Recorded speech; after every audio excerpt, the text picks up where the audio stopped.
What if the wisdom you've been searching for was never hidden in books, money, or success?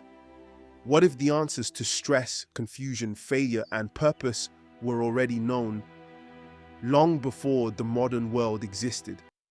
In a quiet place, under a simple tree, African elders have been passing down truths that still guide lives today. This is not a motivational speech. This is not a fairy tale. This is ancient wisdom told through one unforgettable story. Listen carefully, because this story may explain what your life has been trying to teach you. A young traveler once wandered far from home, searching for answers the world could not give him. He had read books, watched videos, listened to experts, yet his heart still felt heavy. One evening, as the sun sank low and painted the land gold, he came across an old African man sitting quietly beneath a wide tree.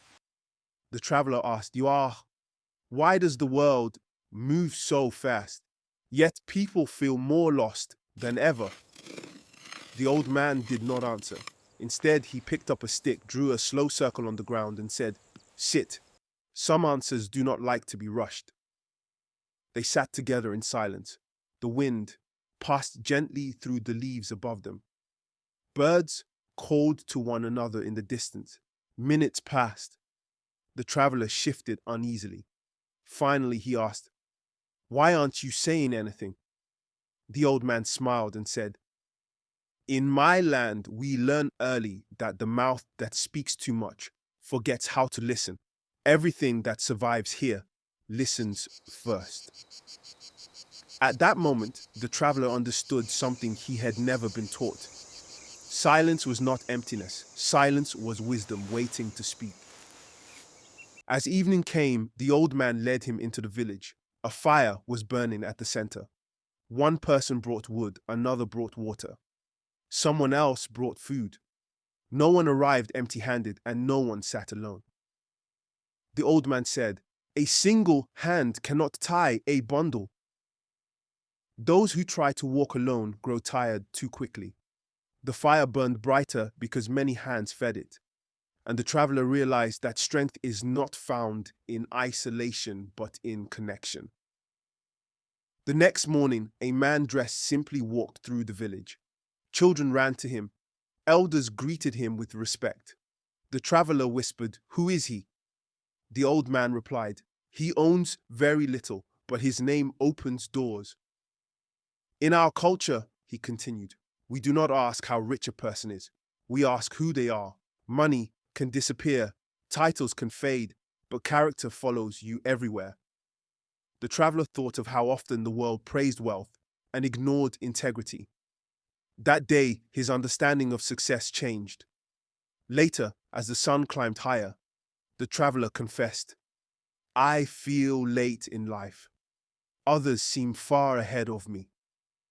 The old man picked up a small seed and placed it in the traveler's hand.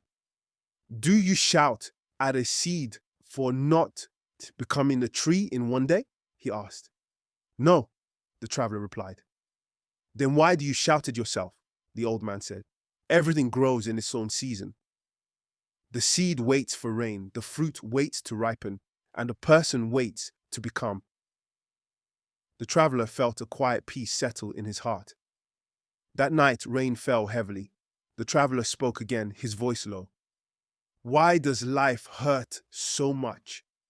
The old man pointed to his own scars and said, "Smooth seas do not make skilled sailors. Pain is not punishment, it is instruction. Do not waste your pain," he added. "Learn from it." The next day, a chief arrived in the village. The traveler expected pride and loud authority. Instead, the chief bowed respectfully to the elders. The old man whispered, "The tallest tree boasts to the wind. Arrogance breaks when storms come. Humility survives." True greatness, the traveler saw, did not need to announce itself.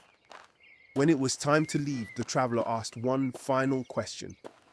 "What matters most in the end?"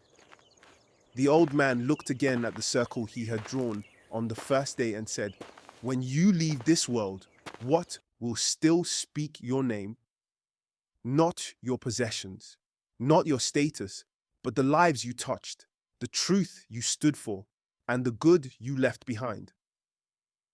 The traveler left the village lighter than he arrived, not because his problems had vanished, but because he now carried wisdom instead of noise. African wisdom does not rush. It listens, it roots, it lasts.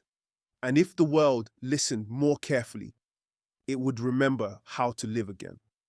This is Behind the Bubbles, and this is African wisdom.